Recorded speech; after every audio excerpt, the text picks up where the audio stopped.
एकदम नहीं बनता करके नहीं, हम आपके लिए तैयार हो गया तो बनता है।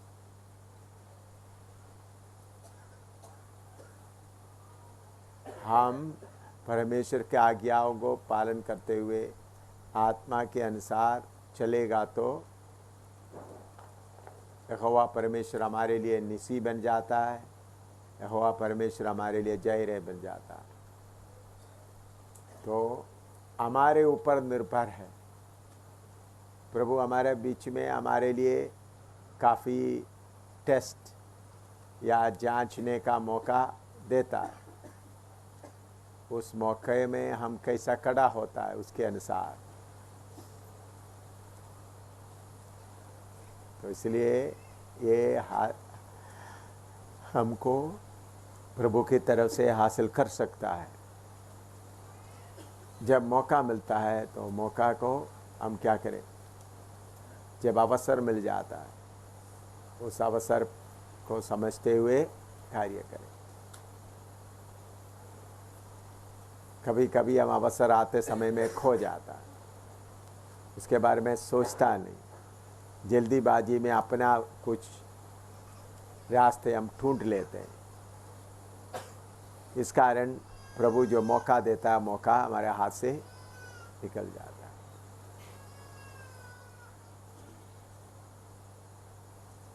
प्रभु अपने परमेश्वर का आंखें सारे पृथ्वी पर ढूंढती है ताकि अपने आप को बलवान करके प्रमाणित करे। तो हमारा काम है मौका दे। मौका प्रभु देते समय में उस मौके को, हमारा काम है उस मौके को हाथ से जाने ना दे। आप सिखा रहे थे यहोवा यिरे, आपने बताया आप 3 दिन भूखे रहे तो आपको बाहर जाकर काम करने की हालत नहीं था या पवित्र आत्मा आपको मना किया था? अच्छा सवाल है। और एक बात पढ़ता हूँ। आप सिखा रहे थे यहोवा यिरे, आपने बताया आप 3 दिन भूखे रहे तो आपको बाहर जाकर काम करने की हालत नहीं थी या पवित्र आत्मा आपको मना किया था। उधर में बाहर जाकर काम करने के लिए भी पवित्र आत्मा का ऑर्डर, आज्ञा मिलने के बिना हम कुछ भी नहीं कर सकते। पवित्र आत्मा, अभी मैं जब मिलिट्री से रिसाइन कर दिया तो मेरे लिए नौकरी तैयार करके लेके आए थे। वो भी ऐसा नौकरी था, चिनार में एक बहुत बड़ा कॉम्प्लेक्स है, उधर में बहुत कैंटीन, दुकानें, बहुत कुछ है उधर में। एक महीना में कितना करोड़ रुपया का है। तो कमांड हेडक्वार्टर से उन लोग प्लान बनाया, मुझे उसका पैसे का या बड़ा ऑफिसर बनाए। मेरा काम सिर्फ उनके ऊपर थोड़ा सुपरवाइज करे। उन लोग पैसा कोई दाहिने बाएं नहीं करता, तो मुझे तो पैसे की चेक और बाकी वगैरह का पूरा मैं ही खुद साइन करना। तो उनके लिए उन्होंने बोला कार आपके पास आएंगे, आपको कार में दफ्तर में ले जाएगा, कार में वापस छोड़ेगा। आपको ज़्यादा से ज़्यादा एक दिन में 1 घंटे का ही काम, 1 घंटा ही काम। तो उस समय का पैसा बहुत तंगा, बहुत। तो मुझे कोई मुश्किल नहीं है, 1 घंटा जाना, तो कार आएगा, कार में जाकर जो चेक वगैरह साइन करना, बाकी करना सर 1 ही घंटा करना है, 1 घंटे से ज़्यादा नहीं। और बाकी है तो लोग आपके पास आएंगे, आप मान लो, क्योंकि आर्मी कमांडर और बाकी सबको उनके ऊपर मेरे ऊपर एक भरोसा आ गया, इतने ये आदमी वफादार है, इनके ऊपर पूरा पैसा करोड़ों का है, बिजनेस चल रहा है, तो अच्छा होगा। लेकिन मैंने प्रभु से प्रार्थना करते हुए प्रभु ने मुझे अनुमति नहीं दी। काम करने के लिए भी प्रभु की अनुमति लेकर, पवित्र आत्मा का अनुमति से ही करना है। मैं 3 दिन सिर्फ भूखा नहीं रहा, कितने बार मैं सिर्फ एक ही घटना बताया 3 दिन। उसके बाद 7 दिन तक भी भूखा रहा हुआ कटना है। एक दिन का तक नहीं, 4 दिन का भूखा कटना है। 7 दिन में भूखा रहते वक्त बीच में थोड़ा पत्ते खाए। और नेपाल में कितना दिन भूखे रहे, कितना दिन, तो 3 दिन नहीं, बहुत बार। तो आप भूखे रहते समय में अपना मर्जी से जाकर काम करने का नहीं है, पवित्र आत्मा से पूछना मैं काम करने के लिए जाना है या नहीं। आत्मा का अगुवाही से ही कार्य करना। तो उस वक़्त पवित्र आत्मा मुझे बहुत चीज़ें मालूम है, इंजीनियरिंग का भी बहुत चीज़ें मालूम। अभी भी मैं इधर अपना एक बोर्ड लेकर बैठ जाएं, कंसल्टेंट इंजीनियर, आपको मालूम है कम से कम 40-50 हज़ार एक महीना कमाना आसान है। एक बोर्ड लगा कर कंसल्टेंट इंजीनियर करके बैठे, मैं मकान का भी कर सकता हूँ, रोड का भी कर सकता हूँ, कितना कितना कर सकता है। एक्सपीरियंस इंजीनियर मिलेगा तो लोग के पीछे पड़े रहेंगे। मुझे उतना काम नहीं है, सिर्फ एक बोर्ड लगाकर सिर्फ 1-2 पेपर में एडवर्टाइजमेंट करने से काफ़ी है। कंसल्टेंसी के लिए आकर सलाह पूछने के लिए आ जाओ, लोग आ सकते हैं। तो प्रभु की आत्मा अगुवाही करने से ही हम कोई काम कर सकता है। ये नहीं कैसा भी काम करो, लेकिन हम तैयार रहना। ठीक, आप लोग भी जो काम करते हैं, चलो जब पैसा कम हो गया रेडी लेकर निकल पड़े, भाई पूछना है रेडी लेकर आज जाना है या नहीं। रेडी लेकर निकल पड़े तो आपका धंधा चलेगा, सेवा नहीं चलेगा। प्रभु आज रेडी लेकर चलना है, ये छोटी बात नहीं है। आज क्या बहन लोग बैग में सामान लेकर बेचने के लिए जाना है या नहीं, पूछना है।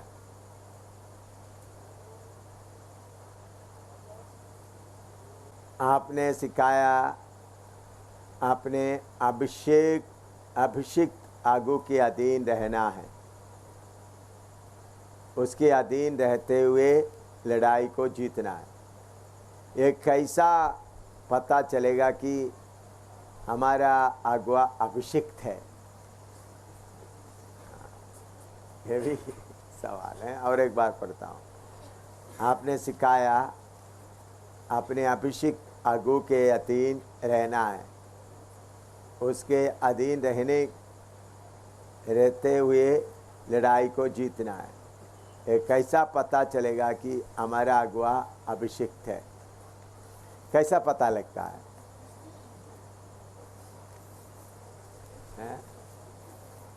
बोलो।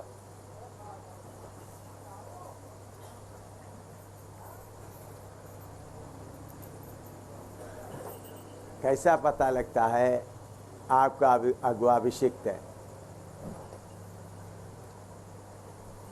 मैंने ये बात बोला नहीं, अभिषेक का बात बोला नहीं, मैंने बोला जिसको परमेश्वर खड़ा किया है उनके, मैंने अभिषेक का बात लाया ही नहीं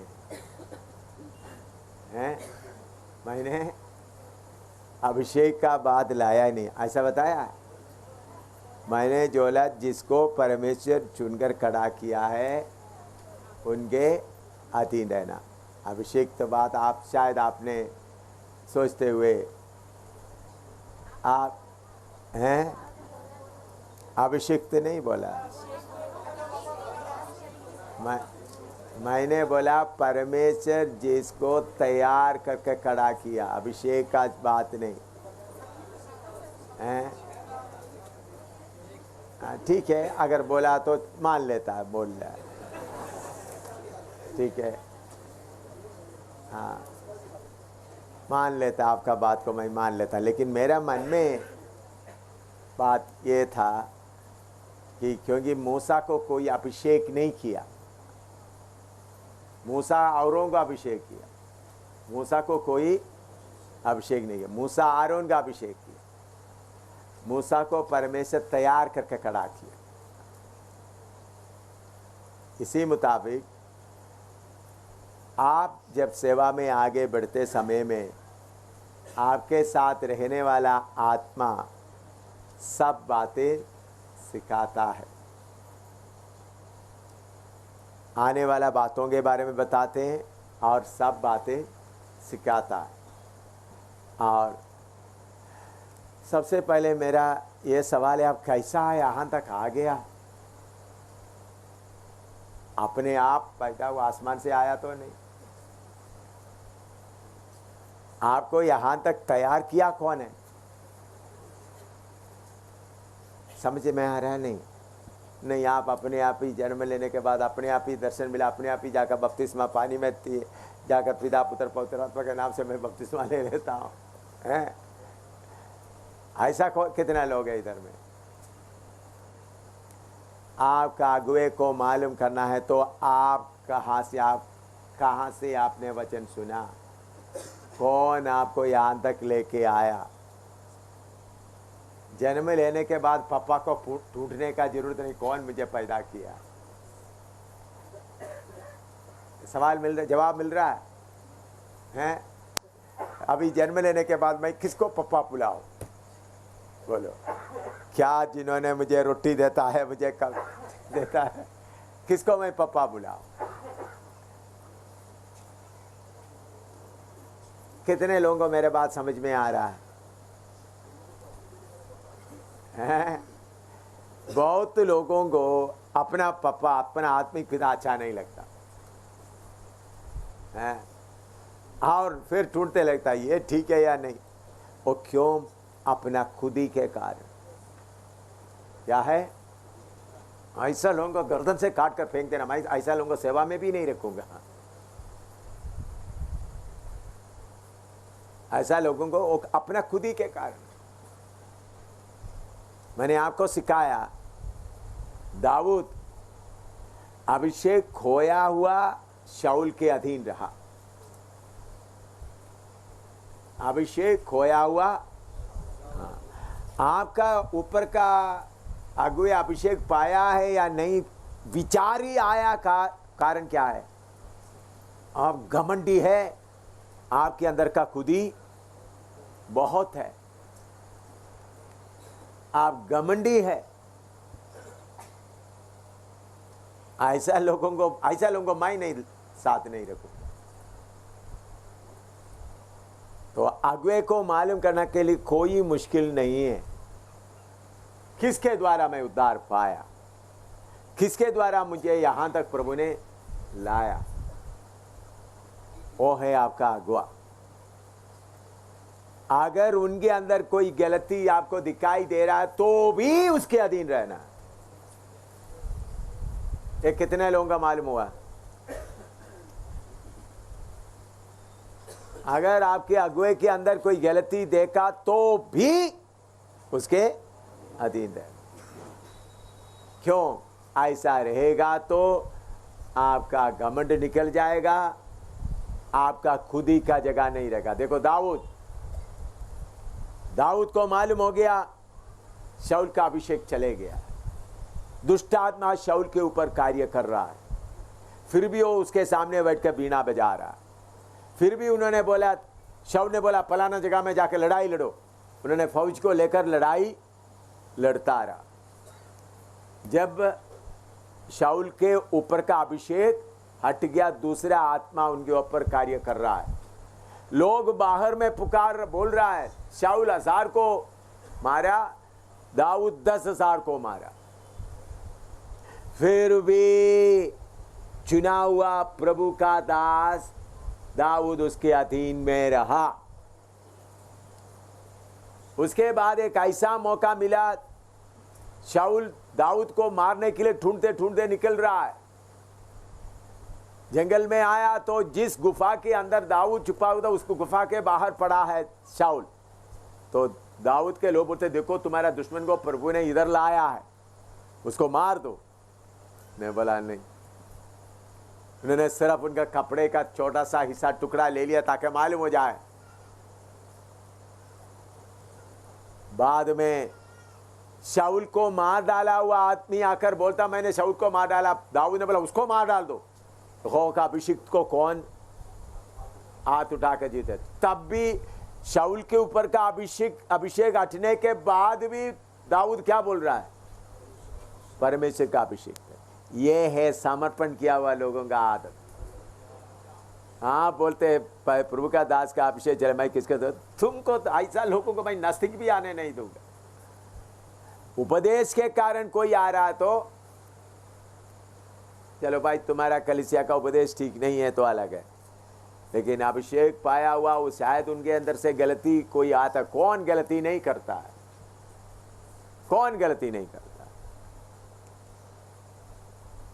तो आप बोले मैं गलती नहीं करने वाला उनके साथ ही, तो फिर आप सीधा यीशु के साथ अधीन में रहो, सीधा यीशु के साथ बनाओ, अधीन में रहो और यीशु के साथ अलग कलीसिया बनाओ। यीशु को बोलो हम हमारे लिए नया यरूशलेम अलग बना देना प्रभु, नया धरती बनाना, नया आसमान बना, हमारे लिए नया यरूशलेम और बनाना।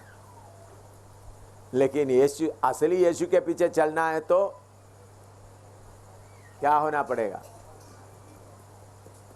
जिसको प्रभु ने खड़ा किया उसके अधीन में रहे। आपका काम नहीं, आपके ऊपर खड़ा हुआ अगुए सही है नहीं, तो फिर आप उसका सुपरवाइजर बन गया, आपका अगुए का सुपरवाइजर बन गया। ये गलत तरीका है। प्रभु आप प्रार्थना कर सकते हैं परमेश्वर को, प्रभु मेरा अगुआ अन्याय कर रहा है करके मुझे लग रहा है, आपको मालूम है ना? तो प्रभु बोले हाँ बेटा, तुम्हारा बड़ापन को काटने के लिए इधर ही रहना पड़ेगा तुमको। तो आप बोलते हैं प्रभु मेरे अगुए उल्टा सीधा कर रहा है, मैं क्या करूं? प्रभु मैं अपना मर्जी करूं? तो प्रभु चुप रहेगा। तो प्रभु की आवाज नहीं मिलता है, तो जवाब नहीं मिलता, तो प्रभु जब तक नहीं बोलेगा मैं उस दास के अधीन में ही रहूंगा। अगर वो दास आपके साथ कोई अन्याय करेगा तो उसके साथ हिसाब किताब लेने के लिए मैंने पिछले दिनों में बोला एक अधिकारी बैठा है, उसके ऊपर और भी है, उसके ऊपर और भी है, ठीक है ना? हाँ, तो इसलिए अगुए का अभिषेक के पीछे मत पड़ो, अपना खुद ही के पीछे पड़ा रहो। हैं अगुए का अभिषेक का कितना है करके तोलने के जगह में हैं मैं कहाँ है वो बात में बने रहो, नहीं तो आप दौड़ पूरा नहीं कर पाओगे। यहोवा एडोनाई के बारे में लिखा है, तो परमेश्वर को आपने अपने जीवन में कठिन और निर्दयी तरीका अपनाकर ही क्यों प्रकट करना? हाँ, बहुत अच्छा सवाल है। परमेश्वर आपको आजाद मर्जी से बनाया, अपना मर्जी से चलना। प्रभु आपको अब फ्रीडम में हाथ नहीं लगा रहा। उसके साथ साथ आपको सिखाया है, हमारे अंदर शारीरिकता उत्पन्न हुआ है, वो शैतान का पुत्र है। शारीरिकता आकर आपका बड़ापन को बढ़ाता है। आप कैसा है, आपका बड़ापन को एक एक बढ़ाकर दिखाते हैं शारीरिकता आकर। तो आपके शारीरिकता के ऊपर जय पाकर परमेश्वर के साथ में रहने का योग्य बनना है तो परमेश्वर को अडोनाई करके अपने आप समर्पण करके परमेश्वर आपको चलाने का हालत में आना। क्योंकि हम सबके अंदर हमारा शारीरिकता या हमारा मन मर्जी, हमारा शरीर का इच्छा, शरीर का विचार रहता है, तो वो परमेश्वर के काम के लिए रुकावट होता है। तो परमेश्वर आपको हर काम में अडोनाई के तौर पर रहकर काम करना है तो अपना मनमर्जी का रास्ता छोड़ना है। परमेश्वर आपके साथ आधा बिजनेस करना नहीं चाहता। आप अगर पूरा अपने आप को प्रभु को देगा तो प्रभु आपको लेकर जाएगा। तो हमारे अंदर का शारीरिकता को ही दुख होता है, क्यों अपने आप को समर्पण करना है। शारीरिकता हट जाएगा तो परमेश्वर का आत्मा और हमारा आत्मा एक ही है, फिर उनके उनके अधीन में रहना कोई मुश्किल नहीं होता। तो ये कठिन क्यों लगता है? हमारा शारीरिकता, फ्लैश को ये बातें पचता नहीं है। फ्लैश को, शारीरिकता को ये बातें अच्छा नहीं लगता, शारीरिकता को ये बातें दर्द रहता। इसलिए रोमी 7वां अध्याय में लिखा है, बाहरी शरीर से मैं पाप का नियम को पूरा करता हूँ, भीतरी मनुष्य से परमेश्वर का व्यवस्था पूर्ण करता हूँ। तो हमारा ये कठिन क्यों? क्या आप शारीरिकता को पूरा छोड़ना चाहता है करके प्रभु को अपने आप सबूत देना है। कैसा सबूत है? अडोनाय। इसका मतलब समझ में आ रहा है? अडोनाय बोलने का मतलब मेरा शारीरिकता का कोई मर्जी नहीं होगा। अडोनाय बोलने से मेरा शारीरिकता का कोई मर्जी नहीं होगा, अपना मनमर्जी कोई नहीं होगा, मेरे शारीरिकता का कोई मर्जी नहीं होगा। पूरा किसका मर्जी होगा? पिता का मर्जी। ऐसा बोलने वाला उनको क्या बोलेंगे? अडोनाय। समझ में आ रहा है? ये कठिन क्यों है करके मालूम हो रहा है? कठिन क्यों? क्योंकि हमारा शारीरिकता को हमको क्या करना है? पूरा त्यागना है, छोड़ना है। आपने बताया मूसा 40 साल ट्रेनिंग किया, तब उसके लिए यहोवा निसी बना। तो हमें तो 40 साल नहीं हुआ तो हम क्या करें कि 40 साल में तो प्रभु भी जल्दी आने वाला है। हम तो अभी मूसा की तरह तैयार नहीं हैं। अभी क्या करें भाई? हैं? सवाल अच्छा है। और एक बार पढ़ता हूं। आपने बताया मूसा 40 साल ट्रेनिंग किया, तब आपके लिए होआ, उसके लिए होआ निसी बना। तो हमें तो 40 साल नहीं हुआ तो हम क्या करें कि 40 साल में तो प्रभु भी जल्दी आने वाला है। हमको अभी मूसा की तरह तैयार नहीं है। एक पहले बात, मूसा के समय में इसी मुताबिक बाइबल क्लास नहीं था, बाइबल नहीं था, प्रचार करने वाला नहीं था, लिखा हुआ कुछ भी नहीं था, सिखाने वाला कोई नहीं था। मूसा के समय में इसी मुताबिक होता था। मूसा एक ही दिन में तैयार हो जाता। कितना दिन में तैयार हो जाता? एक ही दिन में। मूसा के समय में ना बाइबल है, ना पवित्र आत्मा काम करता है, ना पास्टर लोग है, बताने वाला कोई है, कुछ नहीं। उनको कठिन तरीक़ा से, कष्ट के तरीक़ा से, अगर आपको मन है तो एक दिन में आप मूसा की जैसा बन सकते हैं। अगर मन है तो कितना समय से? एक ही दिन में बन सकता है, एक ही दिन में। 40 साल का जरूरत नहीं है। 40 साल छोड़ कर 1 साल का भी जरूरत नहीं, 1 महीना का भी जरूरत नहीं। प्रभु टोटल सरेंडर के लिए कितना चाहिए? कितना समय चाहिए? पूर्ण रीति से समर्पण करने के लिए कितना चाहिए? जब यहोवा का प्रेम मालूम हो गया तो पूर्ण रीति से समर्पण करने के लिए कितना समय चाहिए? एक ही दिन ही काफी, आधा दिन में ही कार्य होता है। 40 साल छोड़ो, 40 हफ्ता छोड़ दो, 40 दिन छोड़ दो, 40 घंटा छोड़ दो। समझ में आया? तो आपके अंदर का तैयारी, आप कितना जल्दी अपने आप को देता है। स्तिफनोस पहला मार्टियर बन गया या शहीद बन गया। कितने साल का ट्रेनिंग के बाद? 1 साल भी मिला है करके हमको मालूम नहीं।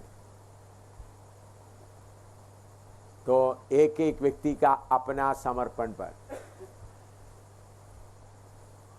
दाऊद गोलियत को गिराया, कितने साल का ट्रेनिंग के बाद गिराया? बोलो, कितने साल ट्रेनिंग के बाद जाकर गोलियत को गिराया दाऊद? ट्रेनिंग किया हुआ सिपाही लोग सब उधर है, फिर भी उनको परमेश्वर के ऊपर विश्वास था। उस विश्वास के कारण परमेश्वर की आत्मा का अभिषेक उनके अंदर काम किया, इसलिए जल्दी उन्होंने कार्य किया। इसलिए साल गिनती करते हुए मत रहो, आज ही तैयार हो जाओ, आज ही मूसा बन जाओ, कल नहीं। इसलिए आस्ता आस्ता सिखा रहा है, ताकि इधर से आज ही आप यहोवा निसी झंडा लेकर चले। आपने अपना बेटा का मरने के हालत में को बताया, 3 दिन तक भूखा रहे, लेकिन फिर पुजारी आटा चावल लेकर आया। क्या देवी देवता के मंदिरों में से आटा चावल खा सकते हैं, जबकि उनको हम मानते भी नहीं? इसके बारे में बताओ। अच्छा सवाल आपको समझने के लिए, आपने अपना बेटा की मरने के हालत को बताया, 3 दिन तक भूखा रहे, लेकिन फिर पुजारी आटा चावल लेकर आया। क्या देव देवता के मंदिरों में से आटा चावल खा सकता है, जबकि उनको हम मानते भी नहीं? इसके बारे में बताएं। देखो, हमने मंदिर में जाकर पूजा के लिए रखा हुआ चीज़ उनको नमस्ते करते हुए लेकर नहीं आया, उन लोग खुद हमारे पास लेकर आया। प्रभु परमेश्वर उनके दिल के अंदर कार्य किया। अभी मैं एक घटना और बताता हूँ। जम्मू में डोगरा हॉल में बड़ा मीटिंग हो रहा था, कई साल के पहले की बात है। कितने हज़ार लोग थे। नेपाल से कम 200 से ज़्यादा लोग नेपाल से ही आए थे, सेवक लोग। पास्टर शौकत पीटर वगैरह उसका खाने का इंतज़ाम कर रहा था। तीसरा दिन सुबेरे डोगरा हॉल में शौकत पीटर आकर बोला, पूरा पैसा ख़त्म हो गया, सिर्फ 100 रुपया बाकी है। मैंने शौकत पीटर को बोला, मैं 3-4 लोग थे, मैं उधर डोगरा हॉल में बैठकर बात कर रहे थे। मैंने बोला 100 रुपया है तो दूध खरीद लो, दूध में थोड़ा सा और पानी मिला के बच्चों को सबको, 10 साल के नीचे बच्चों को सब एक ग्लास दे दो। ऐसा बात करते समय में एक बुढ़ी बहन 2 लोगों के साथ एक मटका लेके आ रहा है, बड़ा मटका। हॉल के अंदर वो मटका लाकर मेरे सामने मेरे पाँव के पास रख दिया। हम 3-4 लोग बैठे हुए। मैंने बोला क्या है?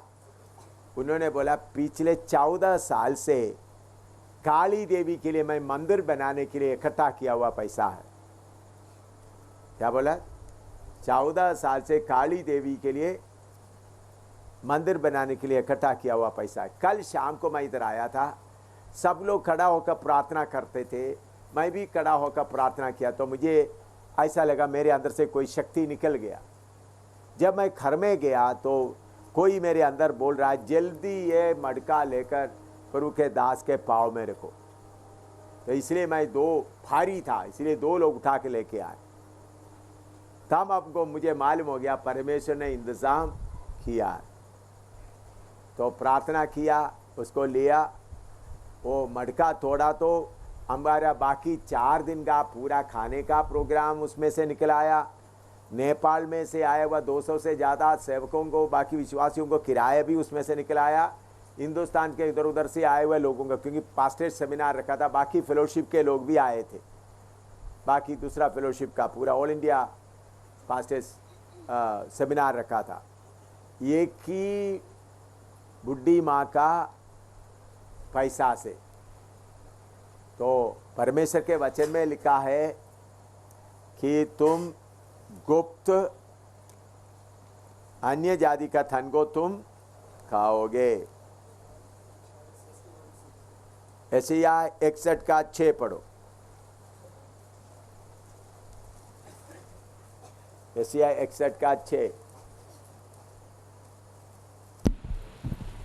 आइसिया 61:6। पर तुम यहोवा के याजक कहलाओगे, यहोवा की याजक कहलाओगे। वे तुमको हमारे परमेश्वर के सेवक कहेंगे। हाँ और तुम जाति जाति की धन संपत्ति को खाओगे। हाँ उनके वैभव की वस्तुएं पाकर तुम बढ़ाई करोगे। हाँ, जाति जाति का क्या खाओगे? तो कौन बोलकर लेके आएंगे? सर्वशक्तिमान परमेश्वर।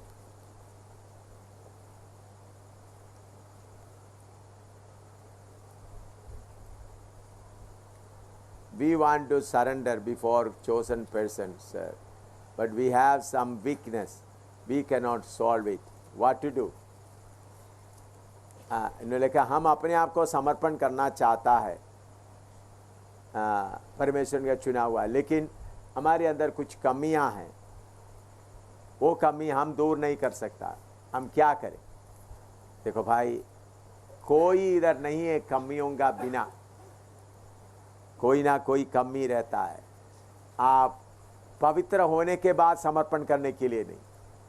अगर आप किसी सेवक के साथ में समर्पण किया, आप उनको बोल सकते देखो मेरे अंदर एक कमी है, मुझे प्रार्थना के द्वारा मदद करो, मुझे इस कमी से निकलने के लिए मदद करो करके आप उनको बोलेगा तो वो प्रभु का दास वफादारी से आपके लिए विनती करेगा और आपके लिए प्रार्थना करेगा। परमेश्वर की अगुवाई से आपको सही वचन देगा और वो सच वचन के द्वारा आपका कमी दूर होने के लिए मौका मिलेगा। मेरे पास में कितने सेवक लोग या विश्वासी लोग अपना कमी आकर बताता है, मैं उनके लिए प्रार्थना करता हूँ। मैं इसके पहले सेवा इतना आने के पहले मैं अपने आप को बड़े बड़े प्रभु के दासों के साथ जाकर घुटना टेकर बताया था, बुजुर्ग लोगों के पास, देखो आप मुझे करेक्ट करो। मैंने एक का नहीं 4 सेवकों के सामने, उनमें से अभी कोई भी जिंदा नहीं है, सब इस दुनिया छोड़कर चले गए। 4 सेवकों के सामने बोला मुझे करेक्ट करो। उन्होंने लोग मुझे बोल रहा था देखो आपको इतना वचन मालूम है आप, मैंने बोला नहीं, मुझे मेरे ऊपर डंडा चलाओ, ये आपका काम है। और कहीं मैं गलत ही चलता है तो आपका काम क्या है? मुझे मेरे ऊपर डंडा चलाओ, ऐसा मैं बोलकर समर्पण किया। तो हम अपने आप को समर्पण करेगा तो मैंने पिछले दिनों में बताया 2 कोरिन्थी 8:5 में हमने पढ़ा है, उन लोग पहले परमेश्वर को फिर परमेश्वर का मर्जी से अपने आप को हमको भी दे दिया। आपका मर्जी है, अगर आपके अंदर कमी है तो भी आप बोल सकते हैं देखो मेरे अंदर एक कमी है, मैं उठना चाहता हूँ, मुझे मदद कर, ऐसा बोलकर समर्पण करना। समर्पण करने से आपको बहुत फ़ायदा होगा। अभी हम यहोवा निसी यहोवा जैरा भी आगे निर्गमन 15:26 पढ़े। निर्गमन 15:26, एक्सोडस 15:26।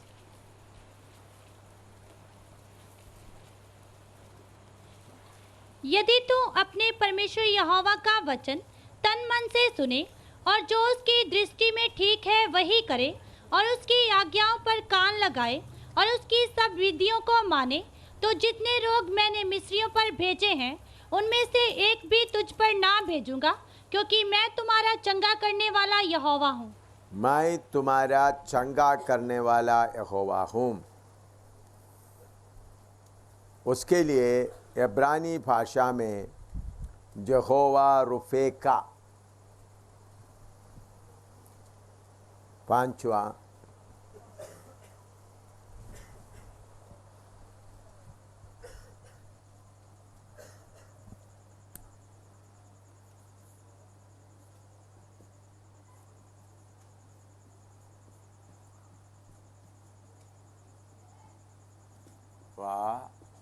रुफेका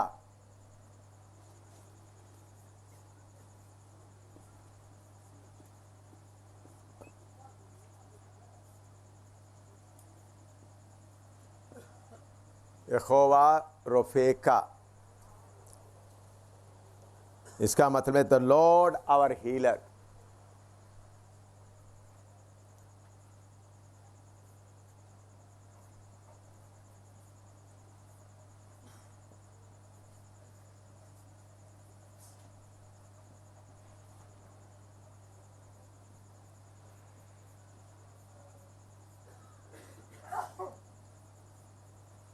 और हमारा इंग्लिश वर्जन में हम देखेंगे तो I am the Lord that healeth thee।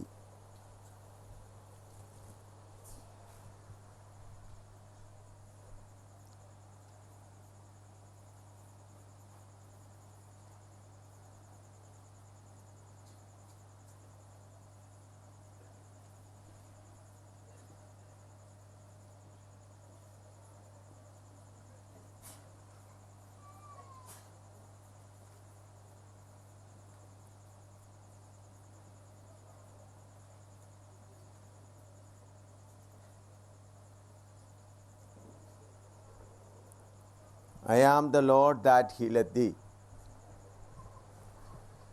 Jehovah रोफेका, इब्रानी भाषा में उधर में लिखा है आपको चंगा करने वाला यहोवा के लिए, जैसे यहोवा निसी, इसी मुताबिक यहोवा रोफेका, मैं तुमको चंगा करने वाला, क्योंकि मैं तुम्हारा चंगा करने वाला यहोवा हूँ। ये बात समझने के लिए उसका 22 से लेकर पढ़िएगा, निर्गमन 15 का 22 से लेकर 25 तक पढ़िएगा। Exodus 15, 22 to 25। तब मूसा इस्राएलियों को लाल समुद्र से आगे ले गया और वे शोर नाम जंगल में आए, और जंगल में जाते हुए 3 दिन तक पानी का सोता ना मिला। फिर मारा नामक एक स्थान पर पहुँचे, वहाँ का पानी खारा था, उसे वे ना पी सके, इस कारण उस स्थान का नाम मारा पड़ा। तब वे ये कहकर मूसा के विरुद्ध बकबक करने लगे, हम क्या पिए? तब मूसा ने यहोवा की दुहाई दी, और यहोवा ने उसे एक पौधा बतला दिया, जिसे जब उसने पानी में डाला तब वह पानी मीठा हो गया। वही यहोवा ने उनके लिए एक विधि और नियम बनाया, और वही उसने ये कहकर उनकी परीक्षा की। हाँ, उधर में एक शब्द आता है, परमेश्वर उनका परीक्षा की। यहोवा उनका चंगा करने वाला बनने के पहले परमेश्वर उनको थोड़ा परीक्षा किया, जांचा। कैसा जांचा? मरुभूमि में, बियाबान में 3 दिन ऐसा चलाया जिधर में कोई पानी नहीं। 3 दिन मरुभूमि में धूप इतना ज्यादा है।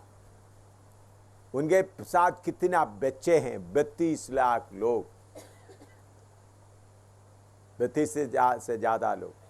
3 दिन रात पानी के बिना चलेगा तो उनका हालत क्या होगा? उसके बाद उन लोग एक ताल पानी के जगह में आया और पूरा खारा पानी है, पानी पी नहीं सकता। उधर में एक शब्द लिखा है, परमेश्वर उनको परखा। परमेश्वर देख रहा था कि उन लोग अपना बुद्धि इस्तेमाल करते हुए कुछ करता है या नहीं। उसके कारण था, निर्गमन 7 का 19 से 24 तक पढ़िएगा। निर्गमन 7 का 19 से 24 तक। Exodus 7, 15, 19 to 24। फिर यहोवा ने मूसा से कहा, हारून से कह कि अपनी लाठी लेकर मिस्र देश में जितना जल है, अर्थात उसकी नदियाँ, नहरें, झीलें और पोखरे सबके ऊपर अपना हाथ बढ़ा कि उनका जल लहू बन जाए, और सारे मिस्र देश में काट और पत्थर दोनों भांति के जलपात्रों में लहू ही लहू हो जाएगा। तब मूसा और हारून ने यहोवा की आज्ञा के अनुसार किया। अर्थात उसने लाठी को उठाकर फिरौन और उसके कर्मचारियों के देखते नील नदी के जल पर मारा और नदी का सब जल लहू बन गया और नील नदी में से जो मछलियां थी वे मर गई और नदी से दुर्गंध आने लगी और मिस्री लोग नदी का पानी ना पी सके और सारे मिस्र देश में लहू हो गया। तब मिस्र के जादूगरों ने भी अपने तंत्र मंत्रों से वैसा ही किया, तो भी फिरौन का मन हठीला हो गया और यहोवा के कहने के अनुसार उसने मूसा और हारून की ना मानी।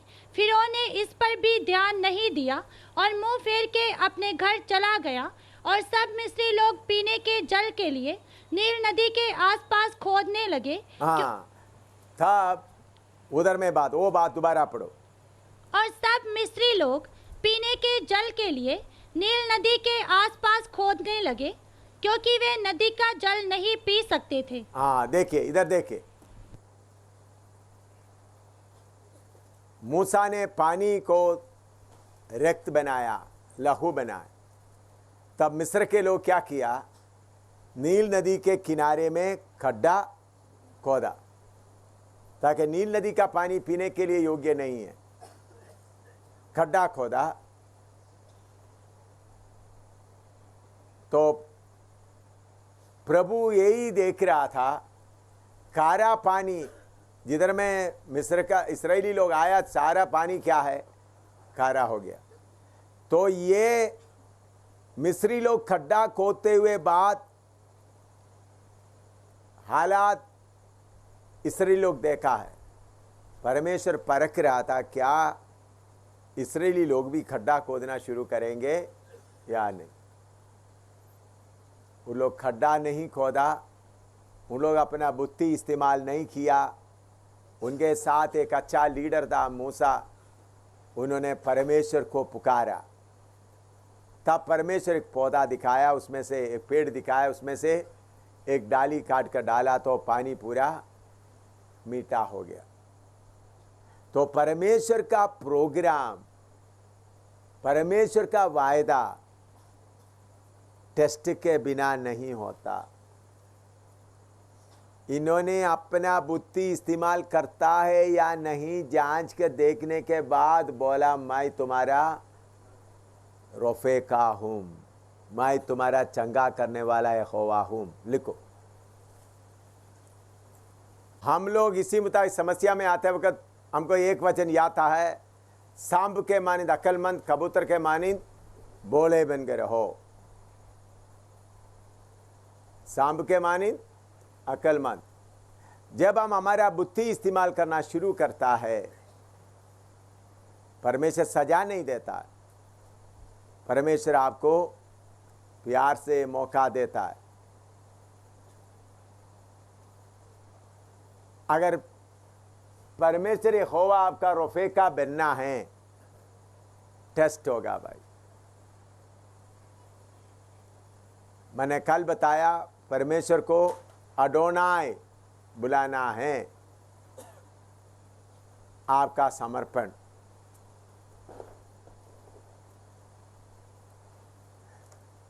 तो बीमारी हो, मुसीबत हो, तकलीफ हो, हम अपना बुद्धि इस्तेमाल करता है या नहीं करके प्रभु इंतजार करता है। इनका टेस्ट देखो, 3 दिन प्यास आ रहा, बच्चे भी, जानवर भी।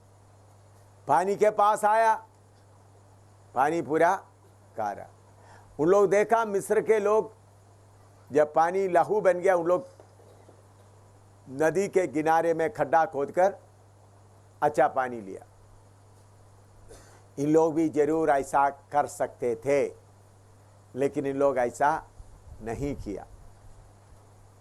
तो प्रभु आपका डॉक्टर बनना है, उसके लिए कुछ टेस्ट पास होना पड़ेगा। मैं मेरा एक अनुभव बताता, आप लोगों को भी बहुत होगा। उधमपुर गढ़ी में जब थे, फिन्नी बीमार हो गए, उनको टाइफाइड बुखार आ गया। 16 दिन बुखार चढ़ता रहा, 16 दिन के बाद 17वां दिन वो पक्का पागल हो गया, बुखार दिमाग में चढ़ गया। मुझे देखकर उन्होंने क्या करता था, मेरा कान ऐसा करके थूकता था, आंख ऐसा करके थूकने की कोशिश करता था, उठकर भागने के लिए कोशिश कर रहा था। मैं उनको ज़बरदस्ती बिस्तरे में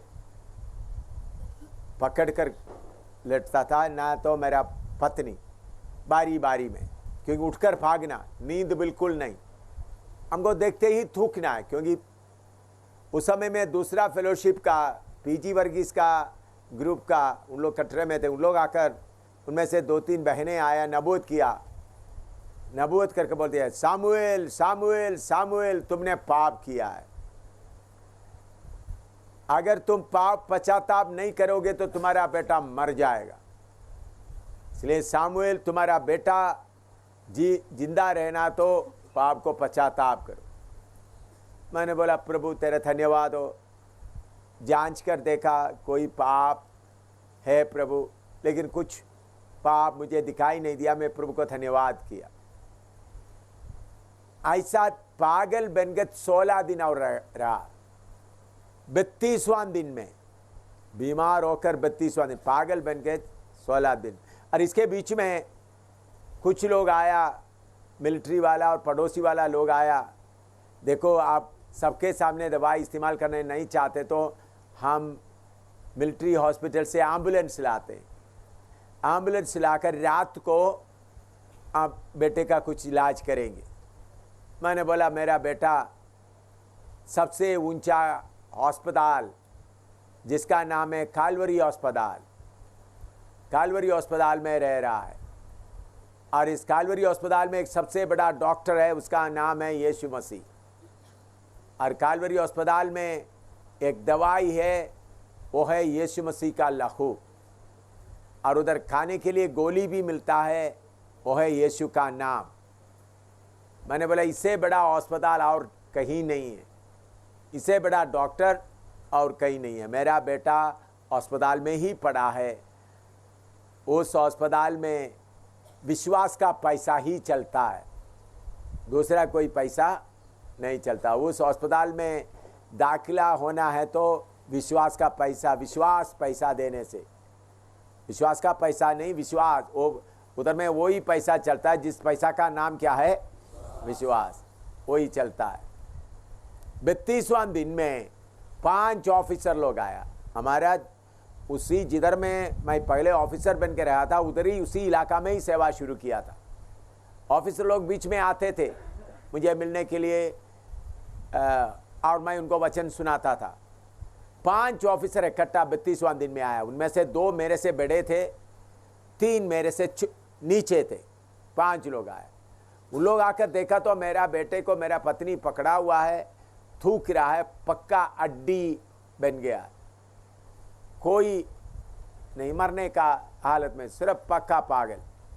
तो तब वो 5 ऑफिसर दूसरा कमरे में मुझे बुलाकर बोल रहे थे, हमको मालूम हो गया आपने नौकरी छोड़ दिया, अभी आपके पास पैसा नहीं, आपके बच्चों का फीस और खाना देने के लिए पैसा नहीं आया, इसलिए आप सोचे हैं बच्चा मर जाए। तो इसलिए हम ऑफिसर लोग, क्योंकि मेरे रेजिमेंट में 32 ऑफिसर लोग थे, 33 ऑफिसर लोग थे, हम लोग सब मिलकर 33 में से एक मैं निकल गया, मेरे जगह में और कोई आया नहीं था, 32 ऑफिसर लोग हैं।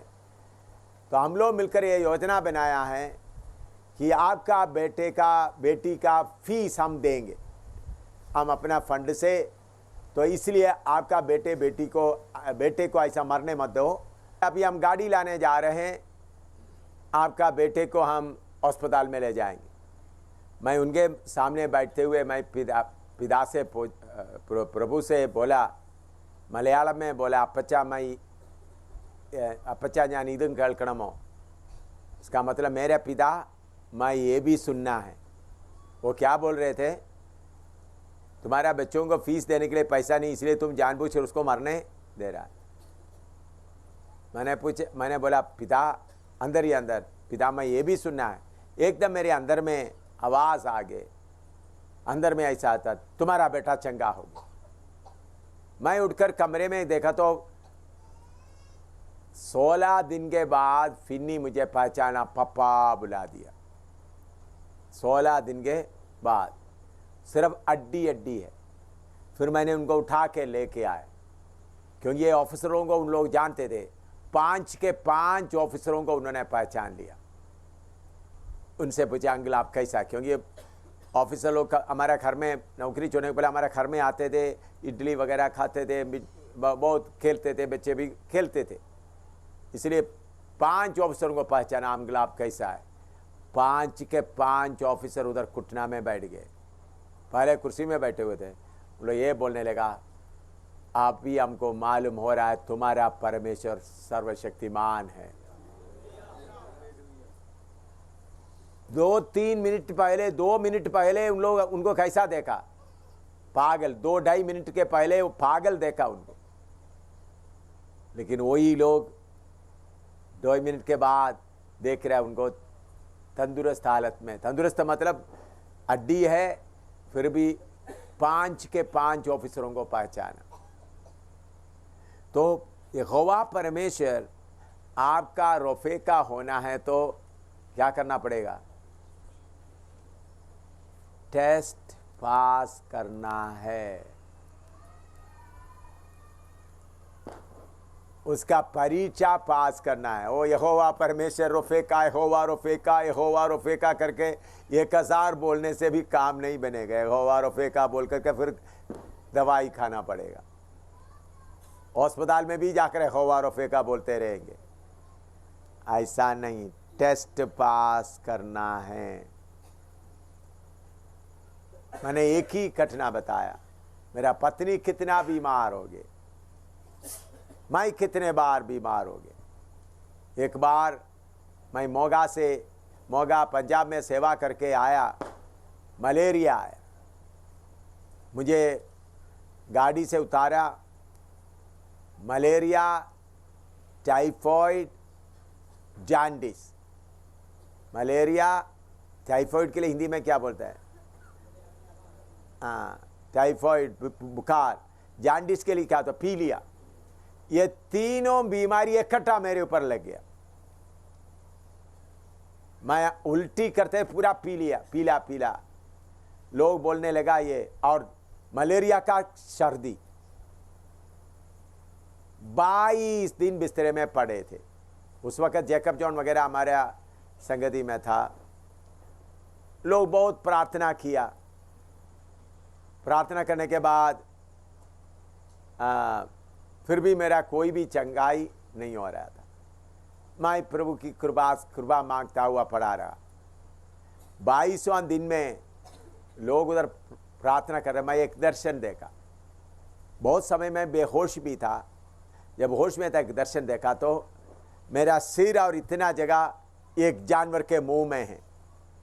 एक जानवर इधर खड़ा है, मेरा सिर और छाती, उस जानवर के ऊपर लिखा है जम्मू कश्मीर। फिर छाती से नीचे कमर तक इस तरफ एक जानवर खड़ा है, उस जानवर के ऊपर लिखा है पंजाब। फिर कमर के नीचे पूरा पाव पूरा तीसरा एक जानवर है, उसके नाम पर लिखा है हिमाचल प्रदेश। तो उस समय में हम जम्मू कश्मीर, पंजाब, हिमाचल प्रदेश तीनों स्टेटों में सेवा कर रहे थे। अभी भी सेवा उधर है, लेकिन लोग हमारा संगति छोड़कर दूसरों के साथ संगति कर रहा है। मुझे मालूम हो गया 3 स्टेट का प्रधान दुष्टात्मा मुझे अपना मुंह में रखा है। तो मैं सब ये दर्शन देखते ही मैंने बोला यीशु मसीह के नाम में मुझे छोड़ दो। तो 3 का 3 जानवर भागे। मैं आत्मा से भर गए, बाकी लोग भी सब आत्मा से भर गए। मैं पूरा तंदुरुस्त हो गया, उसी वक्त चंगा हो गया। सूसन कितने बार बीमार हो गए। तो मेरे प्यारों, यहोवा रोफे का बनना है तो आपको कीमत देना पड़ेगा। मैं परमेश्वर की महिमा के लिए, पिछले दिनों में मेरा पत्नी के पेट में इतना बड़ा गोला जैसा आपने देखा था उसका, हाँ सिस्टर सीधा देखा है। मेरे इधर में भी आए थे। मैं प्रार्थना किया, प्रभु का धन्यवाद हो, प्रार्थना के द्वारा प्रभु ने पूरा ठीक किया। यहोवा रुफे का बनना है तो हमको कीमत देना पड़ेगा। मैं बहुत डर से आपको बताना चाहता हूँ, यीशु मसीह के पीछे निकलने के बाद बीमारी बहुत आया, लेकिन बीमारी के लिए डॉक्टर के पास 1 रुपया भी आज तक नहीं दिया। मेरा दांत के लिए मैं डॉक्टर के पास जाता, दांत को साफ करना, दांत को निकालना, क्योंकि ये बीमारी। लेकिन मेरा मुंह में जब बीमारी हुआ, बहुत कठिन बीमारी, मुंह इतना सूज गया, तब भी कोई गोली नहीं खाया। लेकिन कोई दांत निकालना है तो डॉक्टर ले जाकर उधर में इंजेक्शन लगाता है, उसको निकालता है। दांत के काम छोड़कर बाकी बात में हमारा परमेश्वर ऐसा करवा दिया, 1 नया पैसा भी डॉक्टरों को नहीं दिया। प्रभु ने ऐसा करवा दिया। हमारा प्रभु ऐसा खड़ा करने के कारण आज भी मैं बोल सकता हूँ, यहोवा रुफे का, यहोवा मेरा रुफे का। तो ये आधा कच्चा विश्वास से ये काम नहीं चलेगा। मौत है तो कोई बात नहीं। इसके साथ आपका विश्वास के लिए एक बात और बताना चाहता हूँ। सूसन बीमार हो गए। उस वक्त सूसन का उम्र 4 साल या 3.5 साल ऐसा। मैं बाहर सेवा के लिए गए हुए थे। उस समय केरला से एक डॉक्टर अन्नमा घोषी नाम एक डॉक्टर आए। तो डॉक्टर का काम करने के लिए नहीं आए, सेवा करने के लिए। उनका पति पत्नी दोनों डॉक्टर है, उनका अपना अस्पताल है। मैं सेवा के लिए जाकर रात को आया तो उन्होंने बोला, आपका बेटी डबल निमोनिया है, मर रही है, अस्पताल में ले जाने के बिना कोई उम्मीद नहीं, मर जाएगा। मैं बोला प्रभु का धन्यवाद हो। सुबेरे मैं सूसन को लेकर मेरा गोद में रहकर ऐसा बैठकर प्रार्थना कर रहे हैं। तो मेरे पत्नी और डॉक्टर अन्नमा घोषी और 2-3 सिस्टर थोड़ा सा 3-4 कदम आगे ऐसा बैठा हुआ है। तो गोद में रहते रहते सूसन 3 बार लंबा सांस लिया, अपना प्राण छोड़ दिया। मुझे मालूम हो गया सूसन मर गए। तो मैंने कपड़ा लेकर उनका मुंह को ढांप दिया और मैं प्रभु से ऐसा प्रार्थना, प्रभु आपके लिए इधर आकर मेरा बेटी को विश्वास के सेवकाई में आप हमारा चंगा करने वाला यहोवा है, उस गवाही के लिए मेरा बेटी इस दुनिया छोड़कर चले गए। तो आज दोपहर को, आज सुबेरे है 7 बजे का, आज दोपहर को बेटी को दफन करना है। दफन करते समय में सबके सामने प्रचार भी करना है। तो प्रचार करते समय में प्रभु खुशी के साथ मुस्कुराते हुए प्रचार करना, मेरा गला रुकना नहीं, कृपा दे, बेटी को जिंदा करो करके नहीं, प्रभु कृपा दे। ऐसा मैं 8-10 मिनट ऐसा प्रभु कृपा दे, रोया नहीं, कृपा दे, ताकि मैं खुशी से। तो अंदर से एक आवाज़, तुम्हारा बेटी जिंदा हो गया। मैं शॉल उठा के देखा तो बेटी मुझे देखकर मुस्कुरा रही है। उठकर मेरे गोद में बैठ गया, पापा कैसा, मेरे गले में हाथ लगाया।